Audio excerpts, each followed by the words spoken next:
Assalamualaikum dan salam sejahtera kepada Puan Siti. Nama saya ialah Amin Haziq dan saya akan menerangkan tentang maklumat kelima iaitu kesaksamaan gender.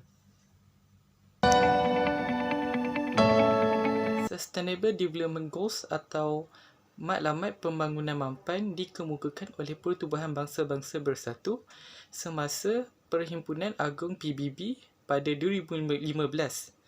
Maklumat ini disertai oleh 169 buah negara dan maklumat ini merupakan kesinambungan daripada Maklumat Pembangunan Milenium yang berakhir pada 2015 dan merupakan resolusi 70/1 Perhimpunan Agung PBB Agenda 2030.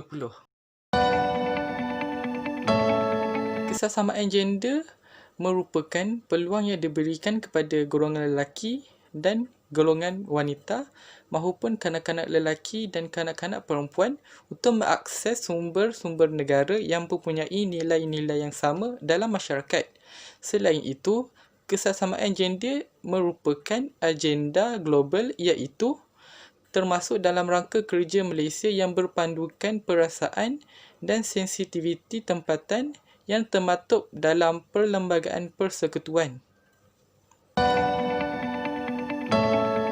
Dalam dunia yang penuh moden ini, kita dapat lihat kemajuan dalam kesaksamaan gender.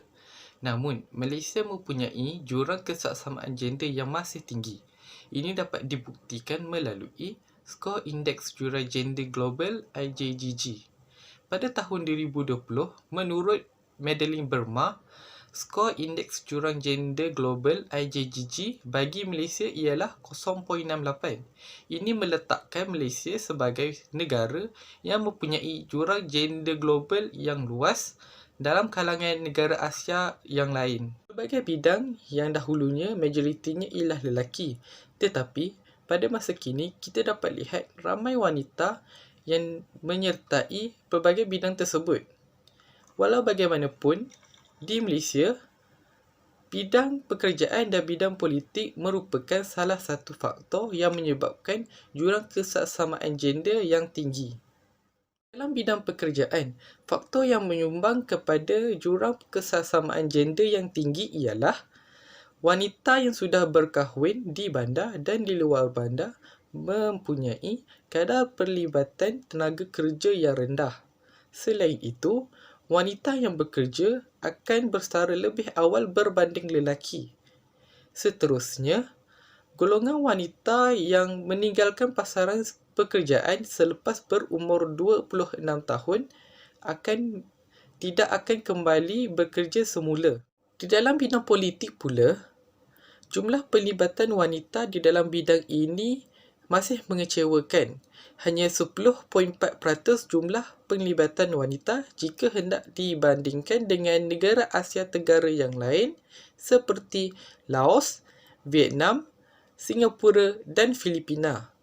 Selain itu, sejak 1957, selepas kemerdekaan, kita dapat perhatikan jumlah menteri wanita tidak pernah melebihi 3 orang dan ianya kekal sehingga hari ini.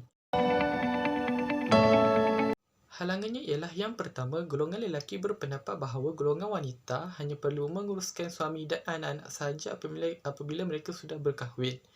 Yang kedua, bos menganggap golongan wanita yang sudah berkahwin dan mempunyai anak tidak boleh menumpukan perhatian semasa bekerja.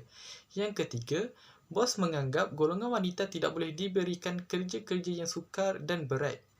Yang keempat, golongan wanita yang sudah mengandung akan ditolak status permohonan kerja dan akan ditarik balik tawaran bekerja. Halangan dalam bidang politik pula ialah golongan wanita mempunyai sifat yang lemah lembut, penyayang dan lebih mesra yang tidak sesuai untuk melakukan kerja-kerja politik. Yang kedua ialah golongan wanita yang sudah berkahwin sukar untuk menguruskan anak-anak, suami dan kerja dalam satu masa.